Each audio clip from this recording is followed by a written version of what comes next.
pessoal, tem uma palavra de Deus para o seu coração. Glória a Deus. Hoje nós vamos falar sobre uma coisa muito linda, que é o eterno propósito de Deus, ou o propósito eterno de Deus. Eu me lembro desde pequenininho vendo essa palavra que fala sobre o eterno propósito de Deus, o famoso EPD, que Deus tem o desejo de ter uma grande família, de muitos filhos semelhantes a Jesus. Nós estamos aqui baseados, falando sobre o propósito eterno de Deus, em Colossenses 1, de 15 a 20. Olha o que diz o texto sagrado. A Bíblia Sagrada diz, em Colossenses 1, de 15 a 20, esta é a imagem do Deus invisível, o primogênito de toda a criação, pois nele, aqui está se referindo a Cristo, foram criadas todas as coisas, nos céus, na terra, as visíveis e as invisíveis, sejam tronos, sejam soberanias, quer principados, quer potestades. Tudo foi criado por meio dele e para ele. Ele é antes de todas as coisas. Nele tudo subsiste. Ele é o cabeça do corpo, é o cabeça da igreja. Ele é o princípio, primogênito entre os mortos, para em todas as coisas ter a primazia, porque aprove a Deus que nele residisse toda a plenitude de Deus, e que, havendo feito a paz pelo sangue da sua cruz, por meio dele reconciliasse consigo mesmo todas as coisas, quer sobre a terra, quer nos céus. Esse lindo trecho, amados, da carta de Paulo aos Colossenses, se refere ao nosso Senhor Jesus Cristo. Ele é a imagem do Deus invisível.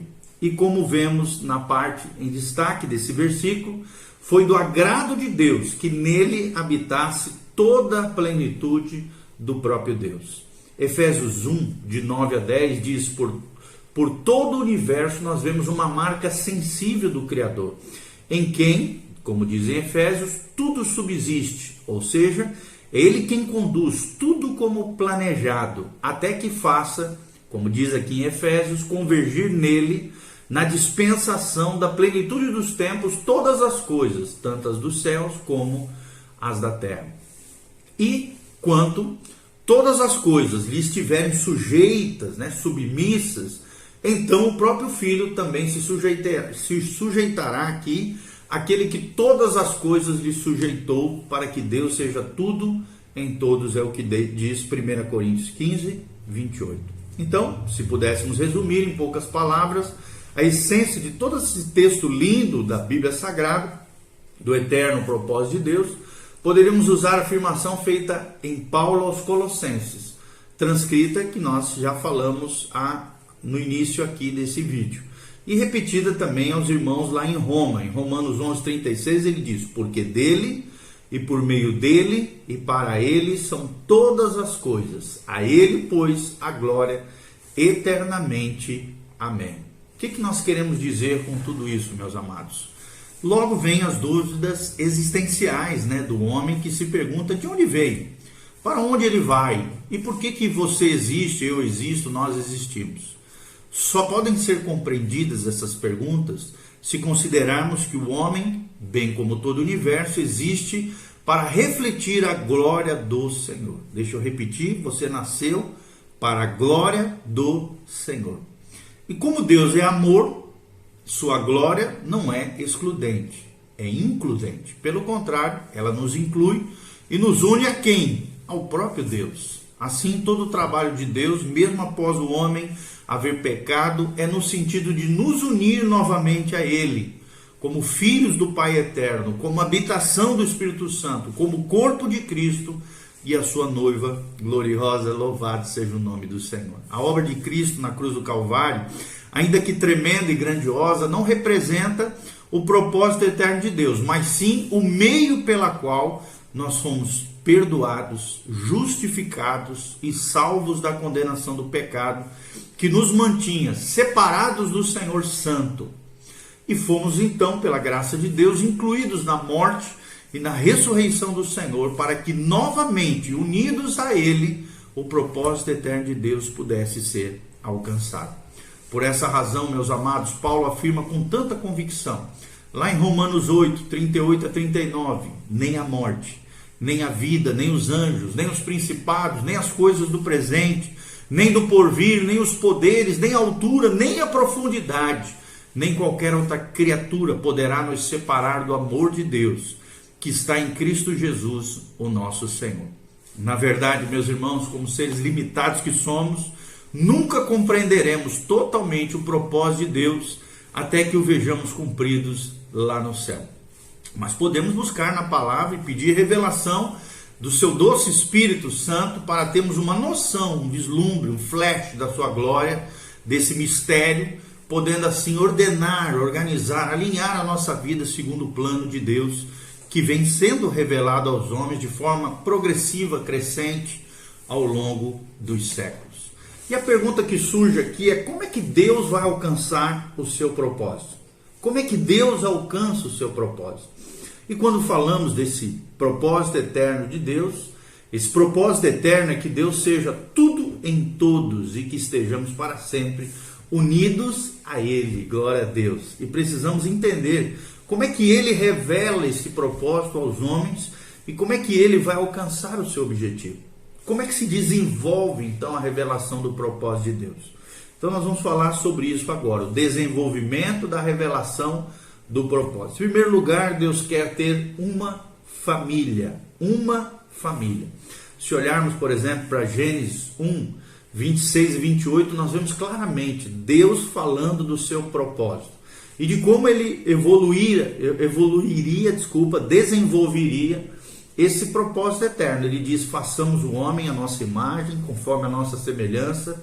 E Deus então os abençoa. Ele disse: sede fecundos, multiplicai-vos, enchei a terra e sujeitai-vos. Sujeitai-a, né? Ou seja, sujeitai a terra. Nós vimos alguns elementos, né, presentes nessas duas passagens de Gênesis. O primeiro elemento é a unidade, ou seja, uma família revela uma importante característica da Trindade. O Pai, o Filho e o Espírito Santo são um. 3 pessoas, um só Deus. Um mistério que só vamos compreender plenamente quando estivermos lá no céu. Mas todos os homens podem entender um pouco o que isso significa quando olham para a sua família. É bem verdade que o pecado causou e ainda causa muitas distorções nas famílias que vieram depois de Adão e Eva. Mas de acordo com o plano original de Deus, família expressa a unidade que existe entre as pessoas da Trindade. Eles se amam, dependem um do outro, honram um ao outro em um nível de comunhão e unidade que só podemos ver nessa família divina. Mais adiante, meus amados, quando nós falamos, né, da igreja, nós podemos ver a unidade própria dessa Trindade divina, se refletindo tanto nas famílias terrenas quanto na família de Deus, que é a igreja, formada por todos aqueles que receberam o poder de serem feitos filhos de Deus, a saber, os que creem no seu nome, os quais não nasceram do sangue, nem da vontade da carne, nem da vontade do homem, mas da vontade de Deus. É o que diz João 1, de 12 a 13. Quando discorremos sobre essa unidade, né, Paulo, falando lá em Efésios, ele aponta novamente para o Senhor Jesus como centro de todas as coisas, pois é dele que toma o nome toda a família, tanto no céu como sobre a terra. Efésios 3,15. Olhando então pelo prisma da unidade, podemos afastar da nossa mente qualquer ideia de cumprimento do propósito de Deus de forma isolada, como se fôssemos ilhas solitárias. Não. Melhor do que dizer que Deus tem um propósito para a minha vida, é dizer que Ele tem um lugar para mim dentro do seu propósito eterno, junto com tantos outros seres humanos. O que nos dá uma ideia de mais um elemento a ser considerado: a quantidade. O que nós queremos dizer com relação à quantidade? O Pai, Deus Pai aqui, queria que a terra fosse habitada com os filhos de Adão e Eva, os filhos de seus filhos e assim por diante. Logo, podemos dizer que o propósito de Deus começa a se descortinar para a humanidade sob a forma de uma família, de uma grande e gloriosa família. E a mesma coisa Deus disse a Abraão, indicando grande número de descendentes que ele teria, lá em Gênesis 17, 2.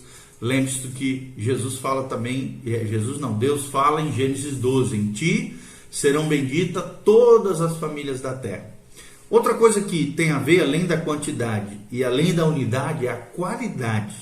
qualidade. O que nós queremos dizer com isso? Além de ser uma família numerosa, vemos que o desejo de Deus para o homem é que toda a raça humana tivesse a imagem e semelhança do Filho unigênito. É o que os antigos chamavam de imago Dei, imagem de Deus.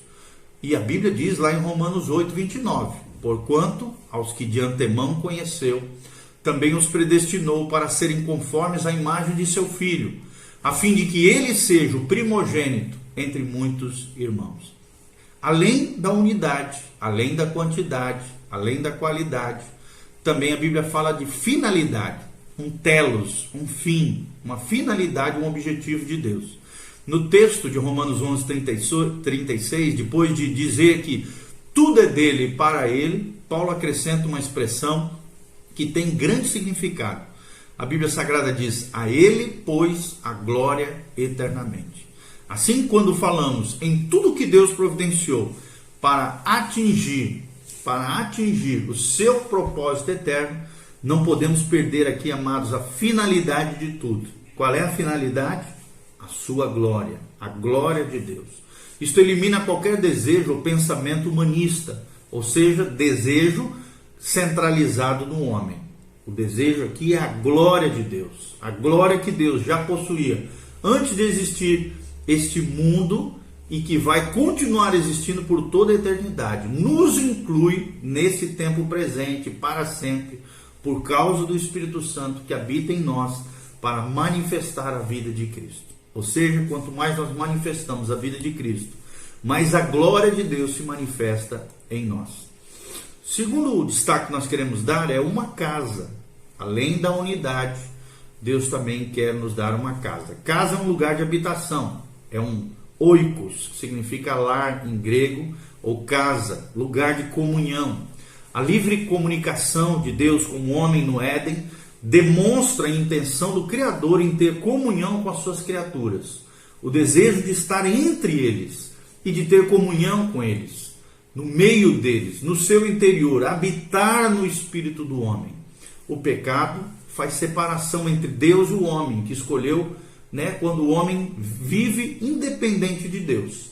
Todavia, quando Deus descortina o propósito eterno ao longo dos séculos, vemos como é que Deus dá um passo além dessa revelação, quando tira o povo de Israel do Egito, pelas mãos dele poderosas, através de Moisés, e ordena que eles construam um santuário, o que na época era chamado de tabernáculo, com objetivo simples: e me farão um santuário para que eu possa habitar no meio deles. Êxodo 25, versículo 8.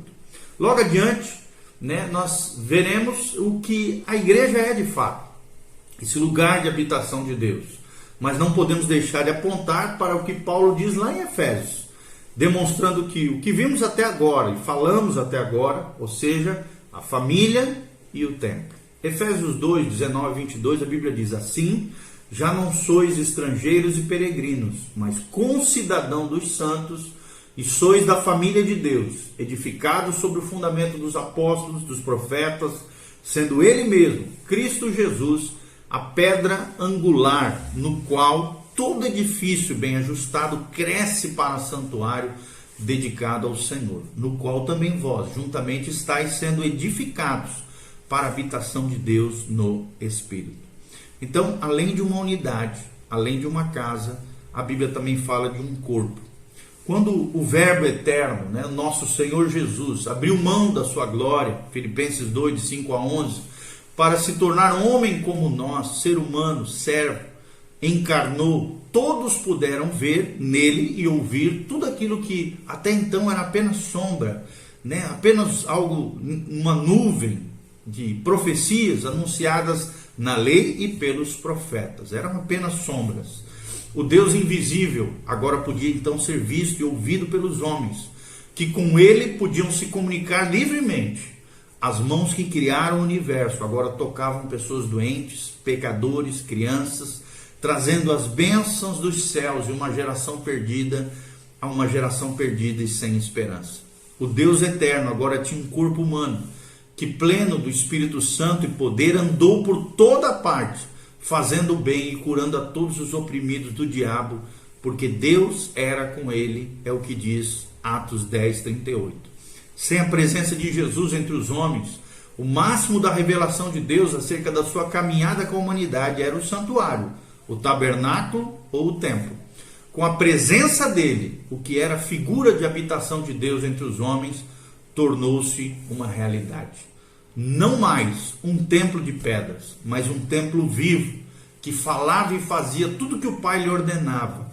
Um homem cuja morada era a casa do Pai, em quem o Pai tinha prazer de habitar. Assim Jesus disse aos seus discípulos: crede-me que estou no Pai e o Pai em mim. Crede ao menos por causa das mesmas obras, é o que disse o evangelista, o Evangelho de João 14:11. Ou seja, com a sua morte, ressurreição e retorno para junto do Pai, tudo que ele foi e fez continuaria a ser feito pela igreja. Por isso a igreja é chamada de corpo de Cristo, e ele é o cabeça.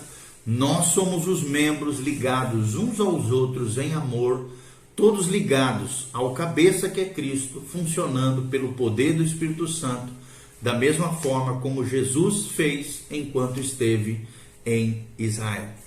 Venha ser igreja, sejamos igreja no Senhor e vivamos o eterno propósito de Deus, em nome de Jesus. Amém e amém. Então, siga aqui, clica no link, siga as nossas redes sociais, compartilhe esse vídeo com outras pessoas. Nós vamos estar falando muitas coisas sobre os fundamentos da fé, o reino de Deus, a igreja, os crentes, Deus habitando no meio de nós. Que você aprenda, cresça e floresça cada dia mais no Senhor. Louvado seja o nome de Deus. Amém e amém. Se você quiser compartilhar, compartilhe esse vídeo com outras pessoas. Se você quiser exercer a sua generosidade conosco, aqui tem um link de como fazer isso, na pregação do Evangelho. Que Deus abençoe a sua vida, a sua casa, a sua família. Faça seus comentários, suas experiências com Deus. Escreva de onde você está nos assistindo. Nós queremos te conhecer através dos comentários. Que a graça e a paz de Jesus venha sobre a tua vida, tua casa, a tua família. Louvado seja o Senhor. Amém e amém.